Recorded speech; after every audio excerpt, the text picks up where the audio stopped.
My mysterious alien neighbor came to me at night, her secret proposal changed everything. Thank you very much for watching my new brand channel's video. Your subscription and like to the video matters too much to me. Keep watching and share your idea in the comments section. The colony at Black Ridge Outpost was always quiet at night. Too quiet. Most folks thought the silence was peaceful, but for Ethan, it was heavy, like the weight of the void pressing down on his chest.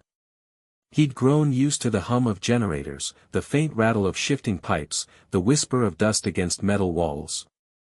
But when those sounds stopped, when the outpost went still as stone, he felt like he was the only living soul left on the edge of the galaxy. That night, he'd been sitting at his desk, nursing a lukewarm bottle of synth ale, when the knock came. It wasn't the loud, confident bang of a drunk neighbor or the lazy tap of a courier delivering a message.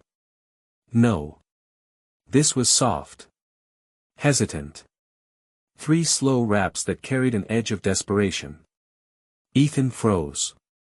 No one visited him. No one wanted to. Another knock. He stood, hand hovering over the old plasma pistol he kept on the table. Then, cautiously, he moved to the door. When it slid open, the dim hallway lights flickered, and there she was. His neighbor. The alien widow. She lived 3 doors down, in the same rust-stained residential block. Ethan had seen her maybe half a dozen times since he'd moved in. She rarely spoke, and when she did, it was with a voice like silk stretched over steel. Her species, the Veyari, were humanoid, but their eyes gave them away. Hers were a deep violet, glowing faintly in the dark, the kind that caught your gaze and held it longer than comfort allowed. Her skin carried a faint silver sheen, smooth like polished stone, and her movements were too precise, too graceful, as if every gesture was intentional. The colonists whispered about her. Said her husband had died in an accident on a mining rig, though no one seemed to know the details. Some claimed she'd killed him herself. Others swore she'd cursed anyone who got too close. Ethan hadn't cared for rumors. He'd kept his distance. Until now. She stood in his doorway, dressed in a simple cloak, her eyes brighter than usual. Her hands trembled slightly as she pulled the fabric tighter around her shoulders. Ethan, she said, her voice low. I need your help. Ethan blinked. You know my name. I know many things, she replied, though the words carried no pride, only urgency. He frowned. It's the middle of the night. That is why I came now, she said. When no one else would see. Her words sent a chill crawling up Ethan's spine. He glanced down the hall, half expecting a shadow to dart past the flickering lights. But the corridor was empty. You can't just, he began, but she cut him off. Please. Let me in. I do not have much time. There was something in her tone, a crack, a hint of fear she was trying to bury. And Ethan, despite every instinct telling him to shut the door, found himself stepping aside. She slipped inside, moving with the grace of a ghost. Ethan's quarters were small, just a bunk, a desk, a table with 2 chairs, and the faint smell of recycled air. Yet she carried herself as though she were stepping into a palace. Her presence filled the room. She turned to face him, pulling back the hood of her cloak. The silver sheen of her skin caught the dim light, her violet eyes sharp but clouded with something, sorrowful. Do you know what they say about me? She asked softly. Ethan hesitated. People talk. They say my husband's death was not an accident. Her voice wavered. They say I brought it upon him.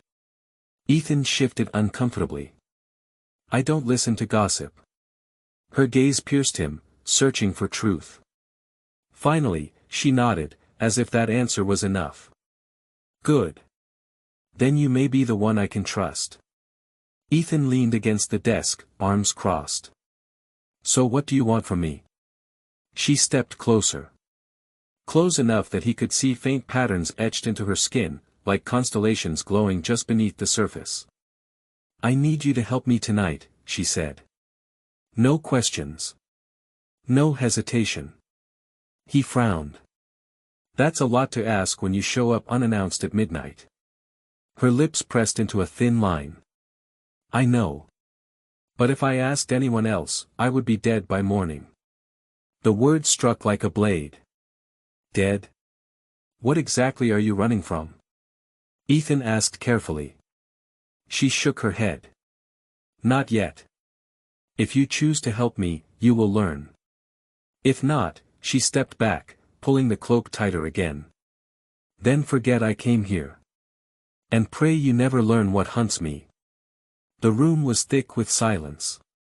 Ethan stared at her, at the faint glow of her eyes, at the tremor in her hand she tried so hard to hide. Everything in him screamed to say no. To shut the door, drink the rest of his synth ale, and forget she'd ever come. But something in her gaze anchored him. Not beauty. Not fear. Something heavier. Truth. Whatever this was, it was real. And if she was desperate enough to come to him, a man she barely knew, it had to be worse than the rumors. Ethan sighed, rubbing the back of his neck. All right. One night. No promises after that. Relief washed over her face, softening the sharp edges of her features. She bowed her head slightly, as if he had granted her more than just a favor. Thank you, she whispered. Then, lifting her eyes, she added words that would haunt him long after. Ethan. What I am about to ask you will change your life forever. Ethan had seen plenty of strange things in his years drifting from one backwater colony to the next. Smugglers who swore by charms, miners who claimed ghosts whispered in the tunnels, even a trader who sold bottled alien love potions that smelled suspiciously like antifreeze. But nothing compared to this. The widow, his mysterious neighbor, stood in his quarters, her violet eyes glowing faintly in the dark. Her words still echoed inside his skull, what I am about to ask you will change your life forever. He swallowed hard. You're making this sound bigger than a favor. It is, she said quietly. Much bigger. She drew a slow breath, her hands pulling back the folds of her cloak. Beneath, she wore a dark garment woven with subtle silver threads. Patterns shimmered faintly across it, like constellations shifting on a night sky. My name is Celera, she said. It was the first time she had offered it. I have lived here quietly since my husband's death, keeping to myself. But silence is no longer safe. Shadows have followed me to this place. Ethan frowned. Shadows? Hunters, she corrected, her voice tightening. Men who would see me erased. They know what I carry. They know what I am. The way she said it, what I am, sent a prickle down Ethan's neck. And what does this have to do with me? Celera's gaze locked on his. My people have rituals, bonds older than your species has known the stars. A binding. If one agrees, it is more than companionship, more than alliance. It is, a fusion. A protection no hunter can break. Ethan blinked, trying to make sense of it. You're asking me to, what? Be your husband? A ghost of a smile tugged at her lips. That is the human word for it. But marriage is a pale shadow compared to what I offer. She stepped closer, her presence filling the cramped room. If you accept, you will share my burden. My enemies will be your enemies. My fate, tied to yours. You will be shielded by the strength of the Vayari bond, but you will also be hunted for it. Ethan stared at her, dumbfounded. So let me get this straight. You show up at midnight, tell me assassins are after you, and your solution is, interspecies supermarriage? Her eyes narrowed slightly. You mock what you do not understand. But this is not just. If I bind with you, they cannot take me without taking you. And you, her voice softened, a strange note entering it. You are untouched. Unaligned. That is rare. Untouched, he repeated. In spirit. In oath. You owe nothing to the factions, the guilds, the empires. You are free. Ethan ran a hand through his hair. He'd always thought of himself as a drifter, a nobody. And now this alien widow was telling him that very nothingness was valuable. He backed toward his desk, shaking his head. This is insane. Even if I believed you, which I'm not saying I do, why me? I'm nobody. Just a guy trying to scrape by out here. That is exactly why, Celera replied. No one would expect me to choose you. No one would think to look at you twice. And yet, her gaze softened, searching his face. You opened the door. You listened. That is more than most would have done. Ethan tried to laugh, but it came out hollow. You make it sound like destiny. Perhaps it is. He stared at her, trying to find cracks in the mask. Was this desperation? Manipulation? Or was it genuine? The weight in her voice suggested the latter, but his gut screamed caution. Celera extended her hand. Not in demand, but in offering. Let me show you. Ethan hesitated. Then, slowly, he placed his hand in hers. Her skin was cool, smooth as glass. The moment they touched, a warmth spread up his arm, seeping into his chest. For a heartbeat, the walls of his room seemed to melt away, replaced by vast skies filled with stars he'd never seen. He felt the echo of 1,000 voices, ancient and resonant, whispering in a tongue beyond words. He gasped, pulling his hand back. The visions vanished. His quarters returned. Celera stood silently, her hand still outstretched. What the hell was that? Ethan whispered. The bond, she said softly. A taste of it. If you accept, it will be stronger. Permanent. Ethan staggered back, breathing hard. It hadn't been a trick. He knew that much. Whatever he had felt, it was real. Terrifyingly real. Celera lowered her hand, her expression unreadable. I will not force you. The choice is yours. But understand this, if you refuse, they will still come. They will not stop until I am taken. And when they find me, they will not spare anyone who has sheltered me. Her words chilled him. You're saying, if I walk away, they'll come after me anyway. Yes. Her voice was flat. You have already opened your door to me. That is enough to mark you. Ethan swore under his breath. He should have known.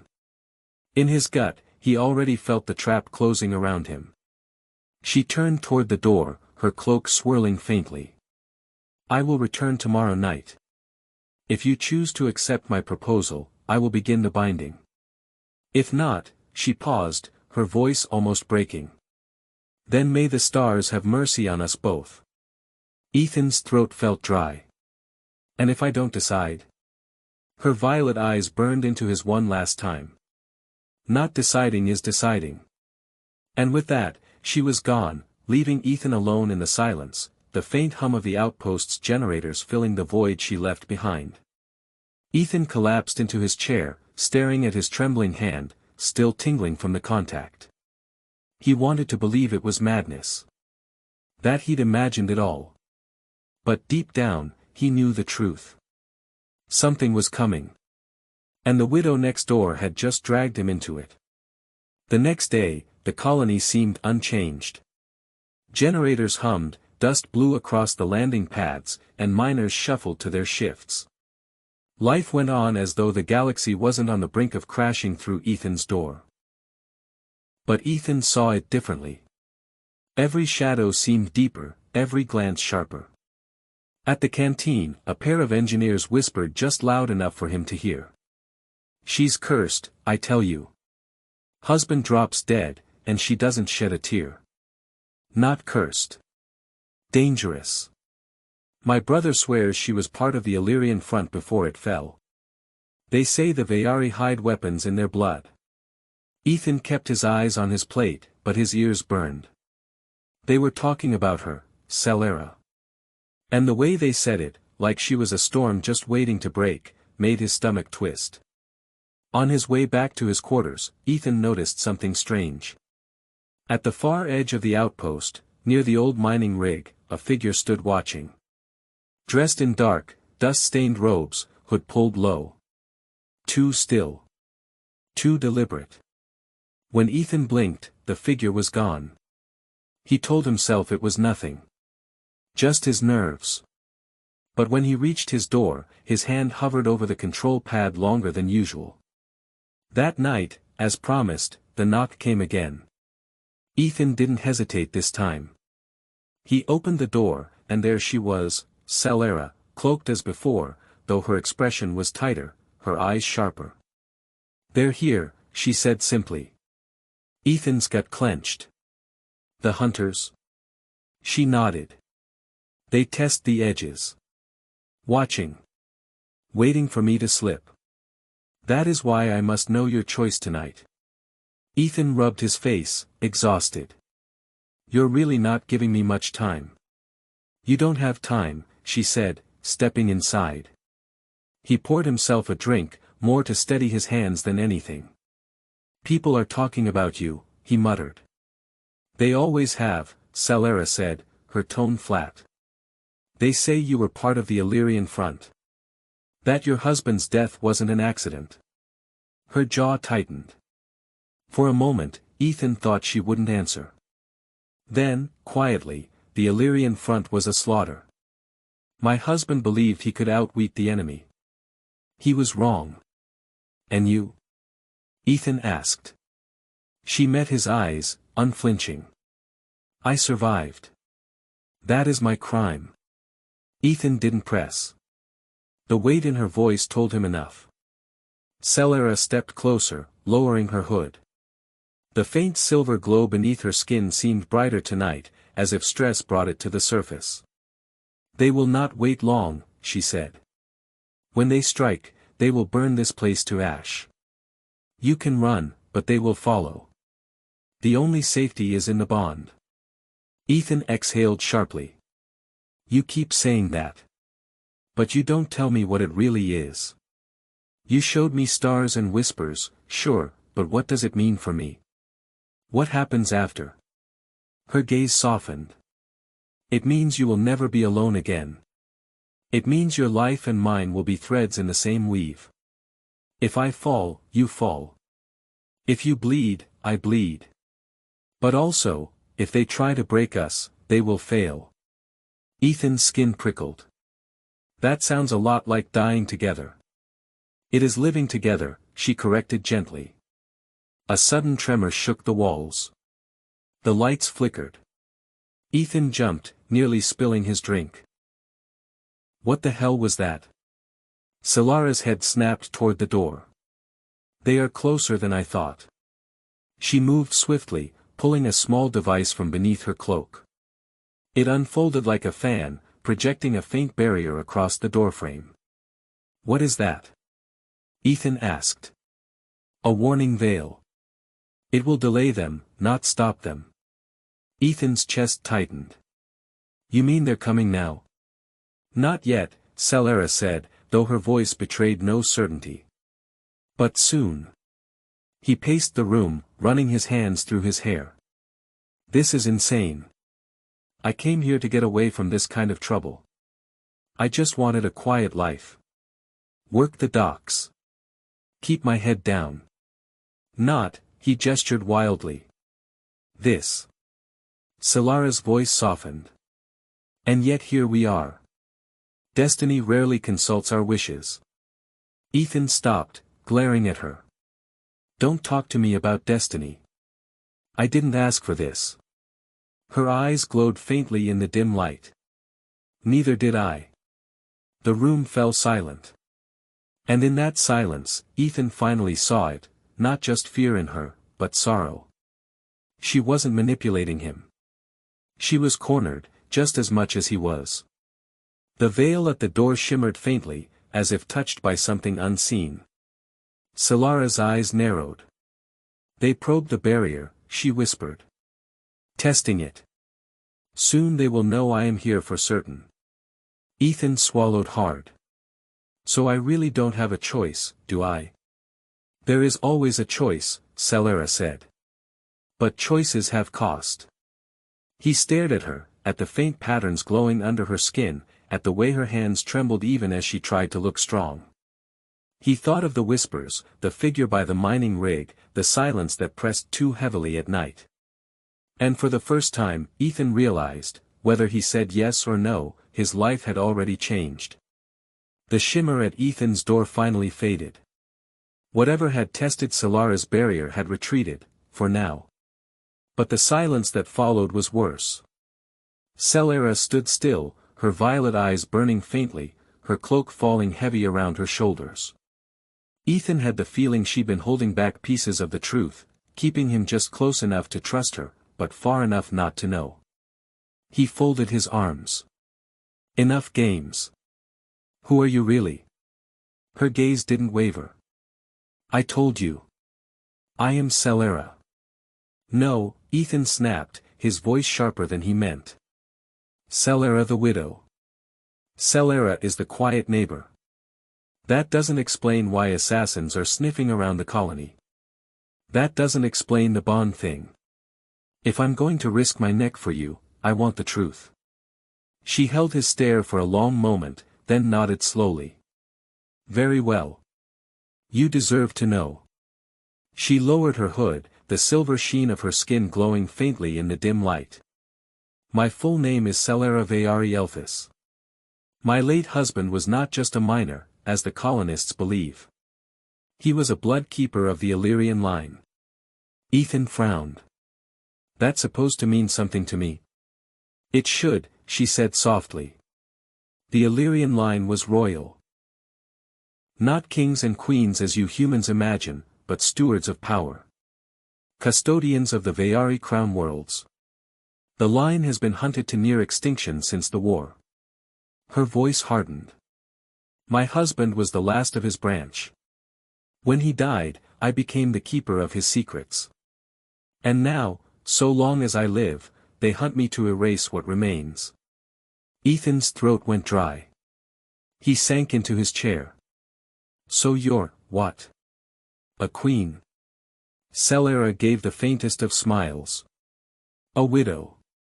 Nothing more. But to my enemies, that is enough. She stepped closer, her presence heavy, commanding. The bond one spoke of is not romance, Ethan. It is survival. When two lives are joined, hunters cannot simply take one without taking the other. To kill me, they must kill you. To enslave me, they must enslave you. The bond makes us indivisible. Ethan stared at her. That doesn't sound like protection. That sounds like dragging me down with you. It is also power, Celera countered. When bound, you will feel my strength. See what I see. Hear what I hear. No hunter could strike without you knowing first. And if I say no? Her eyes darkened. Then they will still come. They will kill you for sheltering me. But your death will mean nothing. A footnote. A smear on the wall. If you bond, your death, should it come, will mean something. It will matter. Ethan leaned forward, elbows on his knees, staring at the floor. You talk about death a lot. Because it is all I have lived with since the war, she admitted. For the first time, her voice cracked. Every day, I wait for the shadow to fall. Every day, I pretend not to hear the whispers. But now they are too close. And I cannot stand alone. When she lifted her head again, her eyes were wet, not glowing with power, but glistening with something painfully human.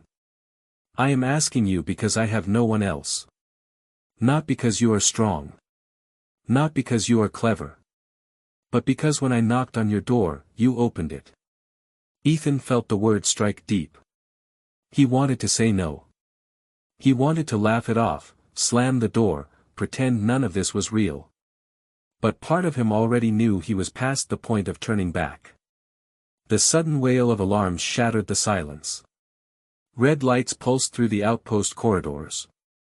Unscheduled docking, the system announced, its metallic voice shaking through the walls. Warning. External ships breaching perimeter. Solara's head snapped toward the door. Her eyes glowed brighter. They are here. Ethan cursed, scrambling to grab his blaster. Already? They move faster than rumor, she said grimly. We must decide now. Through the thin walls, the sound of boots echoed, the colony guard rushing toward the landing bays. Shouts. The heavy clatter of rifles being primed. Solara turned back to Ethan, her cloak flaring slightly as she moved. You asked for the truth. Now you have it. Decide, Ethan. Do you bind with me, or do you face them alone? Ethan's mind spun. He thought of the whispers in the canteen, of the figure by the mining rig, of the tremor in the walls the night before. He thought of her hand in his, the stars he'd glimpsed, the voices older than time itself. He thought of the hunters. Whoever they were, whatever they wanted, if Solara was right, they wouldn't stop. She was dangerous. That much was obvious. But so was ignoring her. Ethan's grip tightened around his blaster. He looked up, meeting her violet eyes. I don't even know what I'd be agreeing to, he muttered. You don't need to, she said softly. You only need to trust me. The alarms wailed louder. Boots thundered past the corridor. The sound of docking clamps slamming shut vibrated through the floor. Ethan's chest rose and fell with ragged breaths. He was a nobody. Just another colonist trying to survive. But if he said no, he wouldn't survive long. His life had been small, forgettable. Maybe, just maybe, this was the universe giving him a choice to be more. Solara extended her hand again. Not trembling this time, but steady. Strong. Choose. The room seemed to shrink around him. Ethan stared at her hand, then at the door, then back again. Outside, the hunters had arrived. Inside, destiny waited. The outpost shook like a rattled can as the first explosion hit. Dust rained from the ceiling, lights flickered, and the alarms screamed in frantic pulses. Ethan stumbled toward the door, blaster drawn, while Solara remained unnervingly calm, her violet eyes glowing brighter in the red light. They're boarding, she said flatly. No kidding, Ethan muttered, pressing himself against the wall as shouts echoed from the corridor. The colony guard fired first, plasma bolts sizzling through the thin walls. Then came the response, sharper, heavier blasts that rattled the floor. Screams followed. Ethan swallowed hard. We're dead if we stay here. Solara's gaze didn't waver.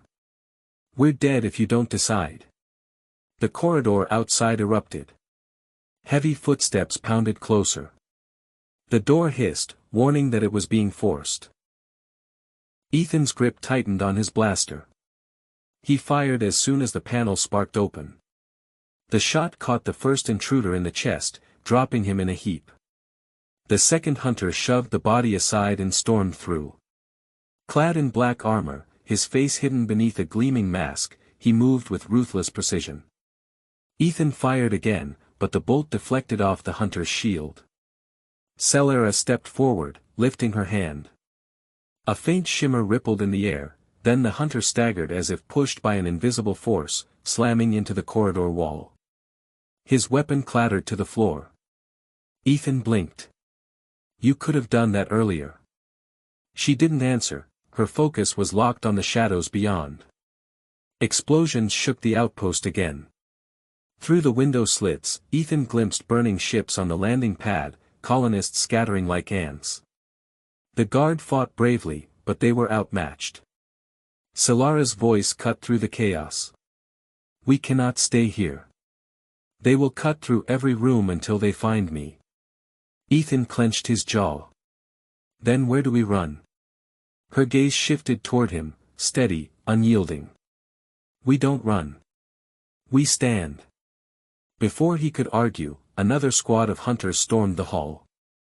Ethan fired wildly, dropping one before the others forced him into cover. Bolts scorched the walls, filling the air with acrid smoke. Celera moved with eerie calm. She raised both hands, and the air itself seemed to thrum. Energy flared around her like violet fire. Two hunters froze mid-step, their weapons ripping from their grasp before they were hurled into the ceiling with bone-cracking force. Ethan pressed his back against hers, firing at another hunter trying to flank them. "Remind me never to piss you off." For the first time, a ghost of a smile touched her lips. Through the din, a voice boomed over loudspeakers, cold and mechanical. "Celera Elthis. Surrender, and we will spare the colony." Celera stiffened. Ethan glanced at her. "They know your name." "They always know," she whispered. The voice repeated, louder this time, "Surrender now, or they will all die." Ethan's chest tightened. He imagined the families huddled in their quarters, the workers caught in crossfire, the guards dying in hallways. "You can't let them do this," he hissed. Her expression darkened. "That is why I need you." Another explosion ripped through the floor below, shaking dust and debris loose. Celera grabbed Ethan's arm, pulling him close. "They will not stop," she said fiercely. "The only way we survive this is the bond. With it, I can push them back. Without it," she shook her head. "They will burn everything." Ethan's pulse hammered in his ears. He wanted to resist, to cling to the scraps of his old life. But the outpost was crumbling. People were dying. And deep down, he knew she was right. "This bond," he said, his voice hoarse. "If I say yes, it's forever." "Yes," she whispered. "Forever." The door shuddered again as hunters forced their way through. Ethan raised his blaster, but Celera gently pushed his arm down. "Trust me," she said. He met her gaze, searching for deceit, for manipulation. But all he saw was fire, and fear. Ethan exhaled shakily. "All right. Do it." Her eyes widened faintly, relief flashing across her face. She gripped his hand, pulling him close until their foreheads touched. Her voice dropped into a chant, strange syllables vibrating through the air. The glow beneath her skin flared, racing along her arms and into him. Ethan gasped as fire surged through his veins, not pain, but power, raw and alien. His vision swam with stars, galaxies spinning faster than thought. He heard voices, ancient and vast, whispering his name. The hunters stormed into the room, only to falter as a wave of violet energy burst outward, slamming them against the walls. Their weapons shattered like glass. Ethan stumbled, but Celera held him steady. "It is done," she breathed. "We are bound." The hunters groaned, staggering to their feet. But now Ethan felt them before they moved, their intent, their malice, the rhythm of their breath. It was as though Celera's senses had bled into him. Without thinking, he fired, his shot precise, dropping a hunter through the visor. He whirled, already anticipating the next, ducking before the bolt came, firing again. His heart pounded, but his body moved with unnatural clarity. Celera stepped forward, raising her hands. Energy surged from her palms, hurling the rest into the corridor like ragdolls. The room went silent except for Ethan's ragged breathing. He looked at her, stunned. What the hell did you do to me?" She touched his cheek, her violet eyes fierce yet tender. "I made you more than you were. Now, Ethan, we fight as one." The corridor was littered with broken armor and scorched walls. Smoke curled from shattered panels. Ethan leaned against the wall, chest heaving, still reeling from the storm of energy coursing through his body. Every nerve tingled. Every sound felt sharp and immediate. He could hear Celera's breath, steady despite the chaos, and beneath it, her heartbeat, calm, purposeful, shared. This is insane," he muttered. "I shouldn't be able to move like that." Celera turned toward him, violet eyes glowing with quiet certainty. "It is the bond. My strength flows into you. Yours to me. Together, we are whole. He laughed shakily, half in disbelief. Feels more like cheating. Her lips curved faintly. Good. Then let us cheat death itself. They pushed through the burning corridors, stepping over fallen guards and colonists. The smell of smoke and scorched metal filled the air. Outside, the landing pad was a battlefield, hunters clashing with the outpost militia, the sky lit with plasma fire. Ethan staggered at the sight. We're outnumbered 100-1. Solara's grip tightened on his arm. Numbers mean little when fear is stronger. Ethan frowned. Fear. Her eyes flicked toward the hunter's leader. A towering figure in obsidian armor, standing at the center of the chaos like a black star. They fear me. That is why they came. That is why we must finish this. As if sensing her gaze, the leader raised his hand. The hunters fell back in disciplined formation, weapons lowering. His voice carried across the landing pad, distorted by the helm. Solara Elthis. You cannot run. You cannot hide. You dishonor your husband's line by binding yourself to this, human. Ethan stiffened. His voice cracked as he shouted back, nice to meet you, too. The leader tilted his head. We will tear you apart, thread by thread, until nothing remains of the bond. Solara's hand slipped into Ethan's, her voice steady. Stand with me. He squeezed her hand. Not like I've got a choice anymore. The leader lunged forward, faster than Ethan thought possible. His blade, crackling with plasma, slashed down. Ethan barely blocked with his blaster, sparks flying as the weapon snapped in half. Before the killing blow could fall, Solara thrust her palm outward. A wave of violet energy blasted the leader back, sending him skidding across the pad. Ethan's instincts surged with borrowed clarity. He grabbed a fallen hunter's rifle and fired in perfect rhythm, covering Solara as she advanced. He didn't need to think, he felt her intent guiding his aim, as though they shared the same heartbeat. The hunters swarmed again, but this time they weren't facing two separate fighters. They were facing one. Solara's voice rose in an ancient chant, her words vibrating in Ethan's bones.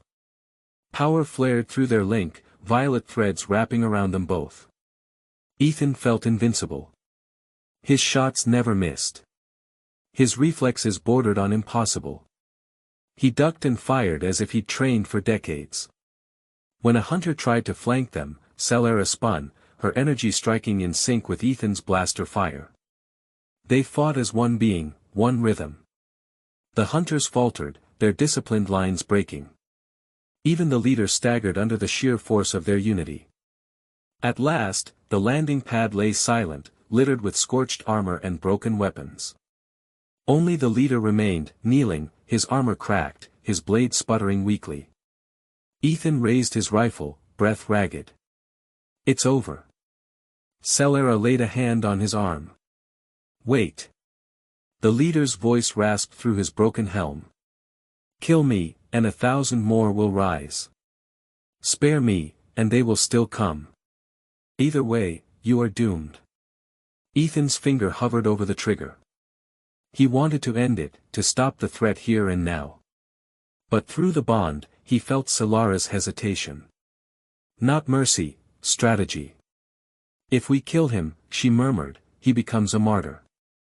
If we spare him, he becomes a failure. Ethan's stomach twisted. Slowly, he lowered the rifle. Go, Solara said coldly. Tell your masters what you faced here. Tell them the widow is not alone. The leader glared through his broken mask, then staggered back, vanishing into the smoke. The colony was in ruins. Fires smoldered. Survivors wept over fallen friends. Yet amid the wreckage, there was a strange, fragile silence. The hunters were gone, for now. Ethan collapsed onto a broken crate, his hands trembling. So, that's it. We just wait for them to come back. Solara knelt beside him, her expression unreadable. They will come. Stronger. Smarter. But next time, we will be ready. He let out a harsh laugh. We. Her violet eyes softened, glowing faintly. You chose, Ethan. You are bound to me now. My fight is yours. He looked at her, exhaustion battling with awe. The bond still hummed inside him, a steady current of alien power mixed with something else, something dangerously close to belonging. As the smoke cleared and survivors began to gather, Ethan realized there was no going back to his old life. No more hiding on the fringes of civilization. He was tied to her now, her enemies, her secrets, her fate. Celera rose, extending her hand once more. Not trembling. Not desperate. Simply offering. Ethan stared at it, then at the wreckage around them. He sighed, taking her hand firmly. Guess this colony isn't going to be so quiet after all. Her lips curved faintly into the ghost of a smile. No. But it will be worth the noise. Together, they stood among the ashes of the outpost, the first sparks of a bond that could change not just their lives, but the fate of worlds.